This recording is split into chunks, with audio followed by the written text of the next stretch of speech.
Hello, my name is Vin Russell Roll and I'm from BAT 27 LXB. Hi, I'm John Aaron Marquez and I'm from BIT 27LXB. Good day. My name is Carla Jean R. Vidal from BIT 27 ELX8.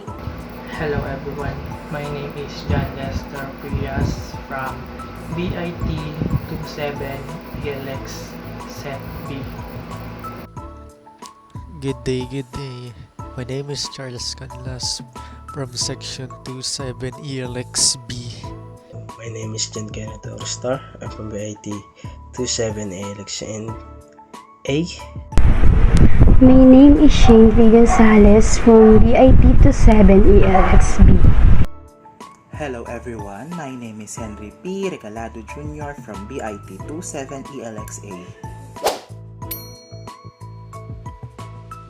I expect sa subject na to na magsiset to ng fire to make me interested sa art, to learn more about art and para mag-explore ng mga different things and perspective about art. Uh, Ayun po ang aking expectation sa subject na ito. Expectation ko sa subject nito, sa arts, is mas marami pa ako matutunan about different types of arts and the creator of this. Ang expectations ko po sa subject na to bago siya magtuloy-tuloy is maayos and malinaw na pagtuturo ng teacher namin and mag-guide niya kami sa iba't ibang klase ng arts. Ang ini-expect ko sa subject na to, syempre arts, ang ini-expect ko is marami akong matutunan since ako po is nag-drawing din po ako, mahilig po ako mag-drawing, so expected ko po na may malaman akong bago about sa arts and then enjoy the lesson, yung mga topic na nakakainganyo. Expectation of this subject, arts and appreciation, is learning the history of this arts and appreciating its value right now.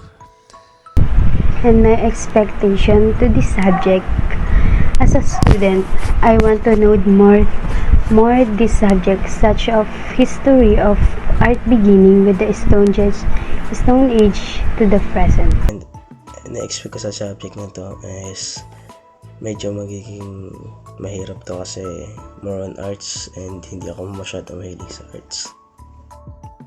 When I heard about this subject, I was easily intrigued because of the possibility of learning art history from various different time periods, as well as making art pieces that corresponds with it. Now it's time to share the long journey we've had with this subject. On the very first day, our professor, Miss Amy Jean Mariano, gave us our very first activity, a group assignment to be precise. We are tasked to create a decorative art made from recycled materials for the Buwan ng Kasaysayan celebration. We've decided to use an old bilao, then painting on it, and adding a few historical facts to make it interesting. Since it's our first ever groupings, we were a little bit nervous at first. But with time, patience, teamwork, and effort, we were able to submit our work in record time. Moving on to another activity, we were tasked to roam through our house and look for anything that we considered as art, then to look for the origins of that said art. To be honest, this is one of the easiest activities that we've done throughout this subject. For our next task, another group assignment was given to us in the form of a reporting. Each group of 6 members are tasked to create and report different lessons which were provided by the instructor. Following each lesson, a quiz is provided to ensure that every student from both sets were actively listening. Of course, some were better than most while others tend to struggle from time to time. During the duration of this subject, most of the things that we've done were reporting. Tons and tons of it. Like I said earlier, for each lesson, a quiz is provided to ensure maximum participation.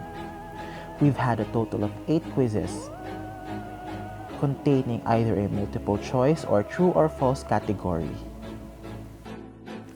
Moving on to our third and last activity, we are assigned to create a mini photo journal containing 3 art pieces during the Stone Age or Egyptian civilization. Then our group from previous activities are tasked to report it. Now let's finish our journey with the final examination and midterm exams. To make the story short, my group and I were definitely challenged with these, individually of course.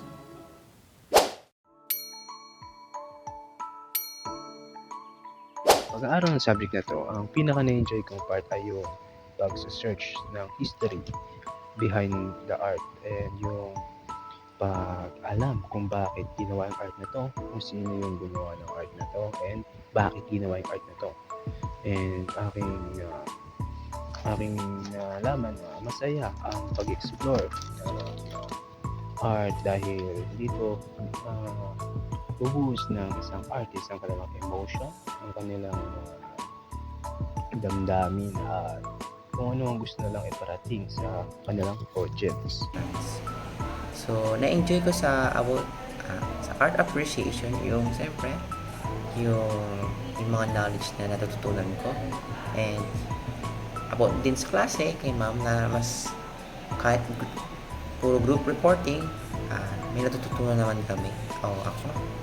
And then ano ba naka-influence sa akin at perspektibo ko sa arts? Dito sabi naka-influence sa akin to dahil di sa arts ito mas in different image and arts, na-appreciate ko na yung mga gawa ng mga tao. Dating wala akong pake, ngayon nakapag-influence sa akin itong arts ito.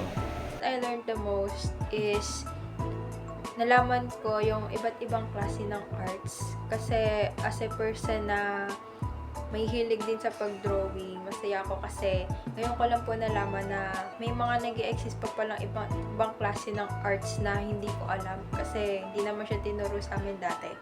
And ngayon ko lang siya nalalaman. So, masaya ako. What did you enjoy the most about learning art appreciation? So, ayun nga, na-enjoy ko dito yung mga iba't ibang arts ng iba't ibang lahi, iba't ibang kultura na nalaman ko. And dahil lang siguro. What would you like to explore further in arts? Siguro history ng isang art. Dun kasi ako mas gustong malaman kung ano yung history ng arts, kung ano yung history ng isang peraso ng arts. Ayun lang.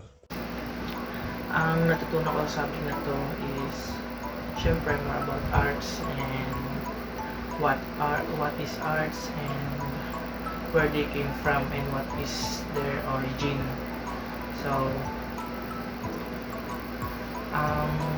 iba ko pang natutunan is lahat ng bagay is pwede maging arts, like feelings, emotion, action, your action, yan pwede siya maging arts. So depende na lang talaga sa tao kung paano nila ipapahiwatig or ilalabas yung arts mula sa kanila. Yun po.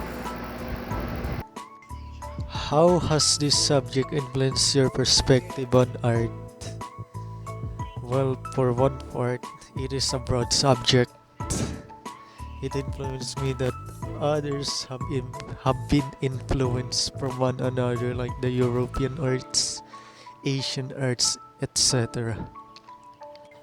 What would you like to explore further in art? For me personally, I would explore some popular arts or arts that has meaning like wars, people's experience, etc. Not too broad but not too specific in a way.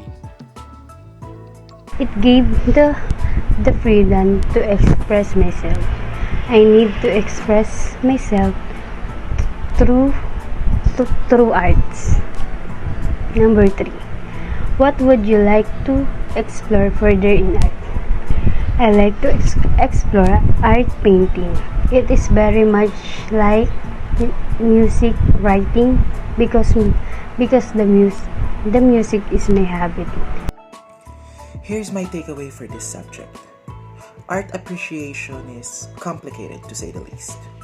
I've learned things that I didn't even think about until now. I've learned various histories, time periods, and the value of what it takes to fully understand art. Art is a very diverse subject. Almost everyone has a spot in it, even to those who lack interest on the topic.